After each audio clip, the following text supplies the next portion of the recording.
இன்னும் 2-3 பிருகுக்கள் இருக்கா போல இருக்கு. ஆனால் இது எந்த பிருகுவும் தெரியல. கிட்டத்தட்ட நமக்கு தெரிஞ்ச பிருகுவாக தான் இருக்கணும்னு நினைக்கிறேன். பார்க்கலாம். ஏன்னா நமக்கு தெரிஞ்ச ஒரு பிருகு சுக்ராச்சாரியர் வழியில் வந்தவர், இது வேறு இடத்துல வந்த மாதிரி இருக்குது. ஒருவேளை இவர் தத்து கொடுத்து அந்த பக்கம் போயிட்டாரோ என்னன்னு தெரியல. அவ்வளவு சமன்வயப்படுத்தலை வியாசர். அதோடு நிறுத்திட்டு நான் சொல்ல ஆரம்பிக்கிறேன். பிருகுவானவர், அவருக்கு புலோமா அப்படின்னு சொல்லிட்டு ஒரு பெண்ணோட விவாகம் நடக்கிறது. இந்த புலோமாவோட விவாகம் நடந்து அவர் சௌக்கியமாக இருக்கார். புலோமா கர்ப்பம் தரிச்சுட்றா. பிருகு எங்கேயோ பழத்தெல்லாம் பறிக்கணுங்கிறதுக்காக காட்டுக்கு போகிறார். காட்டுக்கு போகும்போது புலோமா ஆற்றுலையே இருக்கா, கர்ப்பவதி. ஆற்றுல ஒரு பக்கம் அக்னிஹோத்ராக்னி எரிஞ்சுட்டே இருக்கும். நித்திய அக்னிஹோத்திரிகள் அந்த காலத்தில் பல பேர் இருப்பா. அதனால் திரேதா அக்னின்னு பேர் அதுக்கு. அதனால தான் பீஷ்மாச்சாரியாளுக்கு கல்யாணம் ஆயிடுத்தான்னு கேட்டதுக்கு கிரகஸ்தந்தான் சில இந்த திரேதாக்னின்னு ஒரு விஷயத்தையே வளர்க்க முடியும். அந்த கிரகஸ்தன் எவன் வளர்க்குறானோ அந்த அக்னியில் தான் அவனுடைய அந்திம சம்ஸ்காரம் பண்ணணும். இப்போ நமக்கு எல்லாம் இப்போது பிஸ்கெட்டை உள்ளே தள்ளுற மாதிரி இதை நீங்கள் தள்ளிட்டேன்னா அது வெளிப்பக்கம் அப்படியே சாம்பலாக வந்துடுறது. ஆனால் நமக்கு புராணத்தில் சொன்னபடி கணக்கு என்னன்னா, இப்போ ஒருத்தர் எரிக்கணும்னா அவர் பண்ண திரேதாக்னிலேருந்து வச்சு தான் எரிக்கணும். அதனால் கிருஷ்ணர் மகாபாரதத்தில் ஒரு ஸ்லோகம் சொல்கிறார், பின்னாடி வரும். பீஷ்மர்லாம் பரமபதிக்கிற சமயத்தில் யுதிஷ்டிரா போய் பீஷ்மர் பண்ண திரேதாக்னிலேருந்து அக்னியை எடுத்துன்வான்னு ஒரு வரி போடுவார். அதுக்கு வியாக்கியானம் பண்ணவாள்லாம் சொல்கிறா, இதுலேருந்து தெரியறது அவர் கிரகஸ்தர்னு. ஏன்னா பிரம்மச்சாரியால் பண்ண முடியாது, அது பெரிய கஷ்டம். இது ஒன்றும். ரெண்டாவது என்னென்னா, பீஷ்மர் பின்னாடி பார்ப்போம், அது 5 நாளுக்குள்ளே வருதான்னு பார்ப்போம். பீஷ்மர் ஒரு சத்தியம் பண்ணுறார் இல்லையா, தன்னுடைய அப்பா தகப்பனார் கல்யாணம் பண்ணிக்கணுங்கிறதுக்காக. சத்தியவதியுடைய அப்பா ஒரு வேடுவச்சேரியில் ஒரு மீன் வியாபாரி. அவர் அவர்கிட்ட போன உடனே சொல்கிறார், எங்கள் அப்பா கல்யாணம் பண்ணிக்கிட்டோம், கவலைப்படாதீங்கோ, இன்னிலேருந்து நான் பிரம்மச்சாரியாக இருக்கேங்கிறார். பாருங்கோ, ரொம்ப முக்கியம். வியாசர் போட்டுருக்க ஸ்லோகங்கள்லாம் அதெல்லாம் நீங்கள் உன்னிப்பாக பார்த்தா தான். You should not read the lines, you should read between the lines. அதுதான் தெரியும். இப்போது ஒருத்தர் சொல்கிறார், இன்னிலேருந்து நான் சிகரெட் பிடிக்க மாட்டேன் அப்படிங்கிறார். அப்படின்னா என்ன அர்த்தம்? முன்னாடி பிடிச்சிருக்காருன்னு தான் அர்த்தம். இப்போது சத்தியம் பண்ணுறவா என்ன சொல்லுவா? நான் பிடிச்சதே இல்லை, இனிமேல் பிடிக்கவோ மாட்டேன், அப்படி தான் சொல்லுவா. நான் எப்போவுமே இருக்கா மாதிரி பிரம்மச்சாரியாக இருக்கேன்னு அவர் சொல்லியிருக்கலாம். இன்னிலேருந்து நான் பிரம்மச்சாரியாக இருக்கேன்னார். ஏன் சுவாமி அப்படி மாற்றிக்க முடியுமான்னு கேட்டால், எப்படி அவர் கல்யாணம் ஆச்சுன்னு சொல்கிறேள். அது ஒரு பெரிய விஷயம் இருக்குது. என்னென்னா, அனாஸ்ரமின்னு ஒரு வார்த்தை. 4 ஆசிரமங்கள்: பிரம்மச்சாரி, கிரகஸ்தன், வானப்பிரஸ்தன், சன்னியாசி. இப்போ சன்னியாசி, ஒருத்தர் சன்னியாசி ஆறார், எனக்கு சன்னியாசாசிரமே பிடிக்கல, மறுபடியும் கல்யாணம் பண்ணிக்கலாம்னு அவர் வர முடியாது. இது ஒரு ஒன் சைடட் ரியாக்ஷன். கெமிஸ்ட்ரியிலேயே ரிவர்சபிள் ரியாக்ஷன் உண்டு. ப்ராடக்ட்ஸ் மறுபடியும் ரியாக்டன்ஸ் ஆகிடும். இது அப்படி இல்லை, ஒத்த வழி பாதை தான். அதனால் சன்னியாசி ஆகிட்டேன்னா அவ்வளவுதான், பிரம்மச்சாரியிலேருந்து கிரகஸ்தன் ஆகிடுவேள். ஆனால் பிரம்மச்சாரியா இருந்து கிரகஸ்தனானவன் கல்யாணமான பிறகும் பிரம்மச்சாரியா வாழ முடியும். நான் சொல்கிறது புரியுறதா? வாழ முடியும். பட் ஸ்டேட்டஸ் மாறின. இப்போ அவரே ஃபேஸ்புக்கில் போட்டுக்கிறாருன்னா கிரகஸ்தன் தான் செலக்ட் பண்ணிக்கணும். ஆனால் மனசில் அவர் தன்னை பிரம்மச்சாரின்னு வச்சுக்கலாம், அது வேற. ரெண்டாவது என்னென்னா, சமாவர்த்தனம்னு ஒரு கர்மா. என்னென்னா, ஒருத்தர் அந்த காலத்தில் வேதாத்தியனம் பண்ணி முடிச்சுட்டு ஆச்சாரியன்கிட்ட பாடங்கள்லாம் படிச்சுட்டு அது படித்த உடனே கல்யாணம் ஆகிடும். இல்லாட்டா கல்யாணமாய் படிக்க போவா. அதனால தான் காசிக்கு போய் படிக்க போவா. அதுதான் நம்ம இன்னைக்கு கல்யாணங்களில் காசி யாத்திரைன்னு சொல்கிறோம். ஆனால் இப்போ படித்த மாப்பிள்ளை அவர்னால அவர் ஒன்றும் அனுப்பவே வேண்டாம். அவர் ரொம்ப படித்து கிட்டத்தட்ட சஷ்டியத்தை பூர்த்திக்கு முன்னாடி தான் வரார். அதனால் அவரை தனியாக நம்ம அனுப்பவே வேண்டாம். அதனால் காசி யாத்திரையை மாறிடுத்து இப்போ. ஆனால் படிக்க போவா, இல்லாட்டா படிச்சுட்டு கல்யாணம் பண்ணிப்பா, இல்லை கல்யாணம் பண்ணிவிட்டு படிப்பா. இல்லை, இன்னொரு பெரிய விஷயம் பாருங்க, சமாவர்த்தனம்னு ஒரு கர்மா பண்ணுவா. கல்யாணத்துக்கு முந்தின நாள் 5 நாள் கல்யாணம் பண்ணுற இடத்துல அது பண்ணுவா. என்னென்னா, நன்னா ஒரு செரிமோனியல் பாத், நன்னா மஞ்சள் தண்ணியெல்லாம் குழப்பாட்டிவிட்டு கல்யாணத்துக்கு முன்னாடியே அப்போவே பூனலை மாற்றிடுவா. நமக்கே கல்யாணங்களில் கல்யாணத்துக்கு கார்த்தாலியோ முந்தின நாளோ விரதம்னு ஒன்று பண்ணுவா. பெண்ணுக்கு ஜாதகர்மா நாமகர்மான்னு பண்ணிட்டு பிள்ளைக்கு விரதம் பண்ணும்போது பூனல் மாறிடும், 3 ஆறாயிடும். நான் சொல்கிறது புரியுறதா? இப்போ ஒரு சமாவர்த்தனம் பண்ணவன் என்னைக்கு பண்ணிக்கிறானோ சமாவர்த்தனத்தை, அன்னிக்கே பஞ்சகஜம் உடுத்திக்கலாம், 6 பூனல் போட்டுக்கலாம். அன்னிக்கே அவன் ஃபேஸ்புக்கில் போய் ஸ்டேட்டஸை மாற்றிக்கலாம், கிரகஸ்தன் அப்படின்னு. ஆனால் அடுத்த நாள் கல்யாணம் கேன்சல் ஆயிடுத்துனாலும் அவன் கிரகஸ்தன் தான். புரியுறதா? இப்போ இதில் இன்னொரு பாயிண்ட்டுனா, அப்படி கிரகஸ்தனை ஆயிட்டான்னா அவன் ஒன்றும் கர்மாக்கள் பண்ணிகிட்டே இருக்கணும், இல்லாட்டா சன்னியாசி ஆயிடணும். பீஷ்மர் சன்னியாசி ஆனதா தெரியல. ஏன்னா சன்னியாசி உட்காந்து யுத்தத்தில் உட்காந்து யுத்தமாக பண்ணிட்டு இருக்க முடியும்? சன்னியாசி உட்காந்து குச்சி கொடுத்துருக்கான்னு வச்சுட்டு அது சண்டையாக போட்டுட்டு இருக்க முடியாது. அவர் எப்போ சன்னியாசி ஆகலையோ வானப்பிரஸ்தாசிரமத்துக்கும் போல. ஏன்னா அவர் தான் நாட்டில் இருந்தார். பிரம்மச்சாரி இல்லைன்னு ஆயிடுறது திரேதாகினி பயன்படுத்தினதுனால. பிரம்மச்சாரி இல்லைன்னு ஆயிடுறது இன்னிலேருந்து நான் பிரம்மச்சாரின்னு சொன்னபடியால். அப்படின்னா அவர் கிரகஸ்தராக தான் இருந்திருக்கணும்னு குமாரேல பட்டரும் இதுவும் எடுக்கிறார். இது ரொம்ப டீட்டெயில்டு இன்னும் அனாலிசிஸ் இருக்குது. மேலோட்டமாக நான் உங்களுக்கு சொல்லி வச்சுருக்கேன். அதில் புலோமாங்கிறவளை கல்யாணம் பண்ணிட்டார் பிருகு. புலோமா கர்ப்பவதியாக இருக்கா. இவர் காட்டுக்கு எதுக்கோ போயிருக்கார். அந்த சமயத்தில் புலோமான்னு சொல்லிட்டு ஒத்தம் வரோம். சுவாமி நாங்கள் ரமணி வர்சஸ் ரமணிஸ்னு கேள்விப்பட்டிருக்கோம். இதெல்லாம் புலோமா வர்சஸ் புலோமாவாக இருக்குது. அந்த காலத்தில் அப்படிலாம் உண்டு. இது பின்னாடி ஜரத்காருன்னு ஒருவர், அவர் எப்படின்னா கல்யாணம் பண்ணிக்கோடா அப்படிங்க அவாத்தில் சொல்கிறார். ஜரத்காருன்னு யார் ஒரு பெண் இருக்காளோ அவளை தான் நான் கல்யாணம் பண்ணிப்பேங்கிறார். இப்போ எப்படி நான் தேடுவா? இப்போது வெப்சைட்லலாம் போய் ஜரத்காரு அப்படின்னு ஒரு ஃபீமேல்னு போட்டால் தான் கிடைக்கும் போல இருக்கு. புலோமான்னு ஒருத்தன் இருக்கான். அவன் ஒரு அரக்க குலத்தை சார்ந்தவன். அவன் இந்த வீட்டு வாசலில் இருக்கக்கூடிய திண்ணை வழியாக அந்த அக்னிஹோத்ரா அக்னி இருக்கு பாருங்க, இந்த பிருகு பண்ணிட்டு இருக்காரே, பிருகு காட்டுக்கு போனபடியால் அக்னியை பார்த்து ஒரு கேள்வி கேட்குறான். அக்னியே, நீ எனக்கு பதில் சொல்லு.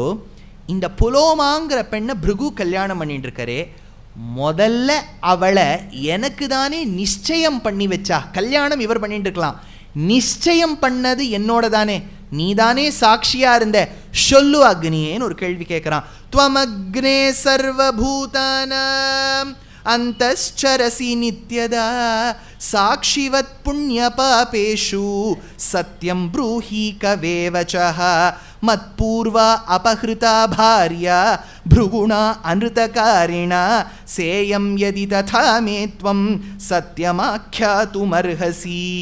அதுக்கு அக்னி பதில் சொல்றார். த்வயாவ்ருதா புலோமேயம் பூர்வம் தானவநந்தன. தானவநந்தன, தானவனின் பிள்ளையே பூர்வம், ஒரு காலத்தில் இந்த புலோமாங்கிற பெண்ணை உனக்கு தான் நிச்சயம் பண்ணி வச்சா. கிம் த்வியம் விதினா பூர்வம் மந்திரவன்னவ்ருதா த்வயா. ஆனால் கல்யாணம் பண்ணது இவரோட. அப்படின்னா மண்டலாமா சுவாமினா ருக்மிணிக்கு அப்படி தான் நடந்தது. இன்விடேஷனில் சி சிசுபாலா வெட்ஸ் பி ருக்மிணி போட்டுவிட்டா. இந்த வெத்தலைப்பா கொடுக்குற பையில் அதை தான் போட்டா. நிச்சயதார்த்தம் ஆயிடுத்து, ஜானவாசம் ஆயிடுத்து, விரதங்கள் ஆயிடுத்து, கல்யாணம் மட்டும் கிருஷ்ணரோட.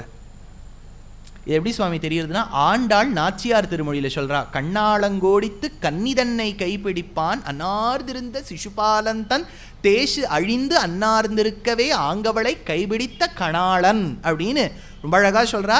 கல்யாணம் மட்டும் கிருஷ்ணரோடங்கிறா. அந்த மாதிரி அக்னி சொல்கிறார், நிச்சயதார்த்தம் உன்னோட தான் பண்ணா, ஆனால் கல்யாணம்ங்கிறது புலோமனோ பிருகுவோட தான் பண்ணியிருக்காருன்னு சொல்கிறா. சொன்ன உடனே எப்போ அக்னியே சொல்லிட்டாரோ, இந்த தானவன் என்ன பண்ணுறான், புலோமன் ஒரு பன்றி உருவத்தை தரித்து கோடாலி கொம்பில் இந்த கர்ப்பவதியாக இருக்கக்கூடியவளை இழுத்துண்டே போகிறான். போயிடுறானா, போகிற வழியில் என்ன ஆகுது, இந்த பெண்ணு கர்ப்பம் தரிச்சிருக்கா இல்லையா, குழந்தை வேதவித்தானவரின் குழந்தை, அதுக்கு சக்தி உண்டு, கோபம் வந்தது, அது என்ன பண்ணிடுத்து, போகிற வழியில் வழுக்கி விழுந்துடுத்து அம்மாவின் கர்ப்பத்திலேருந்து. எது வழுக்கிறதோ அதுக்கு செவத்தின்னு பேர். செவதி வழுக்கினபடியால் செவனன் அப்படின்னு இந்த ரிஷிக்கு பேர் வந்துடுத்து இந்த குழந்தைக்கு. அந்த குழந்தை பிறந்த குழந்தை கண்ணை திறக்கிறது, பன்றி உருவத்தில் வந்த புலோமன் என்கின்ற தானவனை சுட்டு சாம்பலாக எரிச்சுடுது. அப்படின்னு இந்த செவனன் பிறக்கிறார். அது ரொம்ப அழகாக சொல்கிறார். ததஸ்ஸ கர்ப்போ நிவசத்ஸ குக்ஷௌ ப்ருகுகுலோத்வஹ ரோஷான் மாதுஷ்சுத குக்ஷே செவனஸ்தேன சோபவத் சொல்கிறார். அந்த பெண்ணானவள் அழுதுண்டே வரா. அவள் அழுதுண்டே வந்தது அப்படியே ஒரு ஆறாக வந்துடுத்துனார், ஒரு பெரிய ஒரு நதியாக வந்துடுத்துனார் ஆச்சு. இப்போ பிருகு காட்டெல்லாம் முடிச்சுட்டு வர்றார். ஏதோ கர்ப்பவதியாக இருக்கக்கூடிய பெண்ணு ஆற்றுல இருப்போன்னு, அதுக்குள்ளே அங்கே டெலிவரியே ஆயிடுதுன்னு அவருக்கு தெரியாது. வந்து பார்த்தார், பத்னி அழுதுன்ருக்கா, அவள் அழற ஜலமெல்லாம் நதியாக ஓடுறது, என்ன நடக்குது அப்படின்னு யோசிச்சு பார்க்குறார். அப்போ தான் தெரிய வருது, புலோமன்கிற தானவன் வந்திருக்கான், அக்னியை பார்த்து கேட்டிருக்கான். அக்னி பதில் சொன்ன உடனே பன்றி ரூபத்தை தரித்து இந்த தன் பத்னியை இழுத்து கொண்டு சென்றான். கோபம் வர வேண்டியது புலோமன் என்கின்ற தானவன் மேலே. ஆனால் அக்னியை பார்த்து கோவப்பட்டுறார். எங்கள் ஆற்றுல நான் உன்னை அக்னி பூஜையை பண்ணிட்டு இருக்கேன், வாய் மூடி நில்லாமல் நீ அவருக்கு உட்காந்து பதிலாக சொல்லிட்டு இருக்கேன்னு ஒரு சாபம் கொடுக்குறார். இதி ஸ்ருத்வா புலோமய பிருகு பரமமன்யுமான் ஷஷாபமக்னிம் அதிக்ருத்தா சர்வபக்ஷோ பவிஷ்யசி. கோபம் வந்துடுத்து. அக்னியே, எப்போ நீ எனக்கு துரோகம் வஞ்சகம் பண்ணியோ, சர்வபக்ஷோ, அதாவது எதை நெருப்பில் போட்டாலும் எரிக்கக்கூடிய சாமர்த்தியம் உனக்கு வந்துடும். அர்த்தம் என்ன? எதை போட்டாலும் நீ அதை சாப்பிட்ருவேன்னு அர்த்தம்.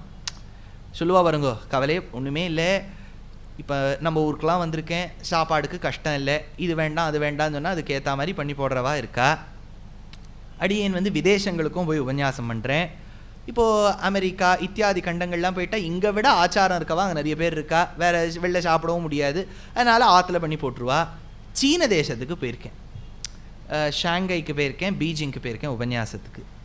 அங்கேயும் மாட்டினுட்டா, யாரோ ஒரு வைஷ்ணவர் மாட்டினுட்டார் என்கிட்ட, அதனால் அவாத்தில் போய் சாப்பிட்டுட்டு ஆயிடுது. என்னென்னா அவர் சொன்னார், 2 நாள் உபன்யாசம் எடுத்து எங்கள் ஊரை சுற்றி பாருங்கன்னார். சரி, சீன தேசமாச்சு, ஏன்னா சீனாம் சுகைஹி அப்படின்னு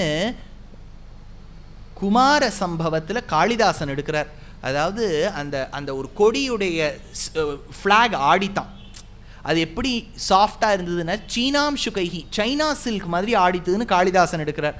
ஆனால் காளிதாசனே இந்த ஊரை மங்களாசாசனம் பண்ணி வச்சுருக்காரேன்னு சரி அந்த ஊருக்கு போனேன். அந்த ஊரெல்லாம் சுற்றி பார்க்கும்போது ஒரு இடத்துல ஒரே கூட்டம். அங்கே ஒரு இந்தியர் மாட்டினுட்டார்.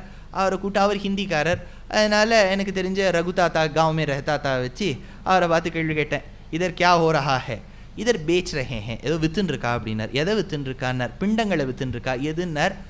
முதலையின் மாம்சத்தில் செஞ்ச பிண்டங்கள்னர். அதனால் அப்போ அவரை கேட்ட, முதலை கூட சாப்பிடுவாளா? இது எங்கே எதை வேணாலும் சாப்பிடுவா, இவள் பாரபட்சமே பார்க்கறதில்ல, வித்தியாசமே பார்க்கறதில்ல, ஏன்னா இது வசதி அது மட்டம்னு பார்த்தா தானே எல்லாத்தையுமே சாப்பிட்டுடுறா அப்படின்னார். அதனால் அதே வரம் தான் அக்னிக்கு வந்தது, சாபம். என்னென்னா எதை போட்டாலும் எரிச்சுடுவேன், எதை போட்டாலும் சாப்பிட்டுடுவேன். இப்போ அக்னிக்கு ஒரே வருத்தம். அவர் சொல்கிறார், पृष्टो हि साक्षी यः साक्ष्यं जानानो अप्यन्यथा वदेत् स पूर्वनात्मानः सप्त कुले हन्ययत् हन्याय तथा परान्. அதாவது எவன் ஒருவன் தெரிஞ்ச விஷயத்தை சொல்லாமல் இருக்கானோ, சத்தியத்தை சொல்லாமல் இருக்கானோ, அவனுக்கு 7 தலைமுறைக்கும் பாவம் சேருமா. அதனால் என் தலைமுறைக்கு பாவம் சேருமே, அதனால் நான் சொல்ல வேண்டியதாக இருந்தது. இன்னொரு ஸ்லோகம் எடுக்கிறார், இன்னொன்று சொல்கிறார், யச்சகார்யார்த்த தத்வஜ்ஞः ஜானானோபி ந பாஷதே சோபி தேனைவ பாபேன லிப்யேன நாத்ர சம்சயः. எவன் ஒருவன் தெரிஞ்சதை சொல்லாமல் விட்டானோ ஒன்றோ, எவன் ஒருவனை கேட்டு அவன் தெரிஞ்சதை சொல்லலையோ ரெண்டாவது. இப்போ முதல் ஆப்ஷனில் பாருங்க, வாலண்டியர் பண்ணணும். நீங்கள் இப்போ ஏதோ ஒரு விஷயம் நடந்திருக்கு, நீங்கள் முன்னாடி சொல்ல நான் பார்த்தேன் அப்படின்னு சொன்னேன்னா அது நல்லது. ரெண்டாவது ரொம்ப முக்கியம், ஒருத்தர் கேட்குறார், இங்கே என்ன நடந்ததுன்னு சொல்லுங்கோ, நம்ம பார்த்துருக்கோம், ஆனால் வாயை திறக்க மாட்டோன்னு வச்சுக்கோங்க, அது ரொம்ப பெரிய பாவமாக. அதனால் நான் கம்முன்னு தான் இருந்தேன், அவன் என்கிட்ட கேட்டான் நிச்சயதார்த்தம் நடந்திருக்கான்னு, அதுக்கு தான் நான் பதில் சொன்னேன், அதுக்கு எனக்கு நீ சாபம் கொடுத்துட்டியே பிருகு அப்படின்னு அக்னிக்கு வருத்தமான சோகமே ஒரு துக்கமாக மாறிவிட்டது. உடனே அவர் என்ன பண்ணிட்டார், எந்தெந்த ரிஷிகளின் ஆசிரமத்தில் திரேதாக்னியும் அக்னிஹோத்ராக்னியும் எரிஞ்சுன்னு இருக்கோ அங்கேன்னு வித்ட்ரா பண்ணிட்டார். எப்படி இந்திரனின் வஜ்ராயுதம் பட்டு ஹனுமானின் மொவ்வாக்கட்டை அடிபட்டு கீழே விழும்போது வாயு பகவான் எல்லா இடத்துலேருந்தும் வித்ட்ரா பண்ணிட்டாரோ, அதே மாதிரி இந்த இடத்துல அக்னி வித்ரா பண்ணிட்டார். ரிஷிகள்லாம் பார்க்குறா அப்படியே அணைஞ்சு போயிட்டு இருக்கு. இது கேஸ் சப்ளை இதுவும் இல்லை. நம்ம மாத்தில் எப்படின்னா வேணுங்கிற சமயத்தில் அது இந்த கேஸ் சிலிண்டர் படுத்த ஆரம்பிச்சிடும், அதை இழுத்து அதை சுற்றி அதை டியூபை போட்டு எடுத்து முடிக்கிறதுக்கு. இங்கே அதுவும் இல்லையே, அதுவாக எரிஞ்சுன்னு இருக்கணும், அணைஞ்சுடுத்து, ரொம்ப வருத்தப்பட்டுட்டா. அப்போ தான் நமஸ்காரம். In the coming months of November, December, January and February, there are very many discourses of mine, both in Tamil and in English, across different cities. The details of them have been posted on all my social media handles. Nevertheless, once more, for your attention and for your sake, I would like to read out very quickly. On the 1st of November, I have a keynote address at the Western Ghats Lit Fest. And in the evening, I've got a lecture on Bhajagovindam for Mahaperiva group at Mayflower Shakti Gardens. On the 2nd of November, I'm very delighted to be performing Sangeeta Katha Nrityam with Sangeetam Vidwan Aditya Madhavan, dance by Shruti Priya Vignesh, and the topic is Bhajagovindam, where I will be speaking at Naradagana Sabha. On the 15th of November, I will be giving a lecture on the lives and the works of Alvars for Bharati Vidya Bhavan in Bangalore. On the 29th of November, there is a mega event where I will be speaking on the 6 witnesses with 4 great musicians, Surya Gayatri, Spurti Rao, Vishruti and Swaratmika, with the dance by Smriti Sudhakar at the Music Academy. 30th of November, I will be speaking on Guru Guhananda in English, the contributions made by Mudduswami Dikshita at the Bengaluru Gayana Samaja. On the 5th of December at Hosur, Dasappa Kalyana Mantapam, I'll be talking on Bhajagovindam. On the 6th of December at Sri Yadugiri Yadiraja Matha in Malleshwaram, Bangalore on Sri Krishna Leela. On the 10th of December for Margari Maha Utsavam, the topic will be Pasurapadi Ramayanam with Anahita and Apurva. 11th of December at Bharati Vidya Bhavan, Ramanuja Charitram, a Harikatha with Anahita and Apurva. On the 12th of December, it's a closed door event for the Rotary Club of Madras East. 13th of December with Kiran and Nivi, it's a Harikatha on Kulashekar Alvar Vaibhavam at RK Convention Center in Mylapore. 14th of December, Shastra Satsang, Vadapalani. Being the Narayaniyam day, it's a special lecture on Narayaniyam Enum Wonder.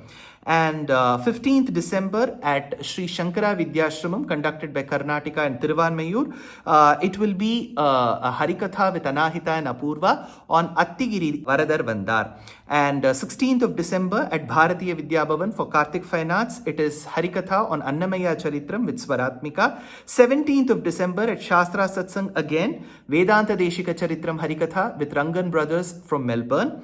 On the 18th of December at Bharat Kalachar, it's a Harikatha on Periyalvarum, Andalum with Rangan Brothers yet again at TP Road. 19th of December in the morning, Ramanuja Millennium Auditorium for Charsur Arts. We will be doing a Harikatha with Anahita and Apurva on Rama Bhaktiyum Vibhaktiyum.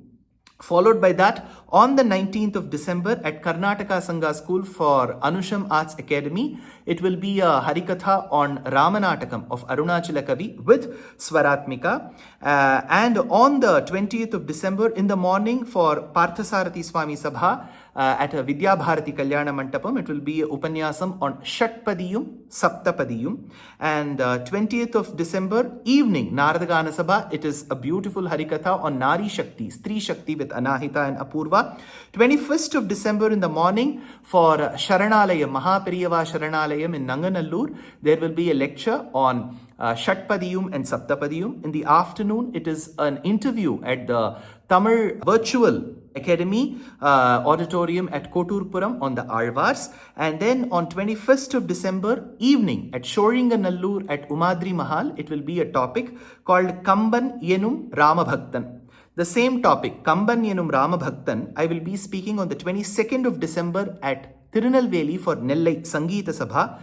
23rd of December at Shivakasi for Vairam Meera Convention Center. On the 24th of December for Setupati School in Madurai, the same topic. And on the 30th of December, tentatively I am to speak on the importance of Nutiyattu Divyadesham on the Vaikuntha Ekadashi Eve for PGP Auditorium in Singapore. On the 31st of December, it is for Tamil Isai Mandram in Georgetown. I will be speaking on Tiruppugadil Ramayanam. And coming to the month of January, on the 17th of Jan, I will be speaking on Narayaniyam in Wonder for Shanmukhananda in Mumbai. On the 18th of December, it is our grand production called Agre Pashyami at the very same premises. On 1st of February, I am to participate and speak at the Jain University Summit in Kochi. And 13th of February, it will be a special lecture for Shivaratri for Odakattur Mutt, which will be organized by Ramakrishna Bhajana Sabha. On the 22nd of February, for the first time, I am going to be a part of Mayuram Bhajanotsavam in the very, very famous and very close to heart Mayavaram. So that is the program for now. I know it's too many programs. All this has been put in the form of poster. Please do participate wherever you can. Namaskar.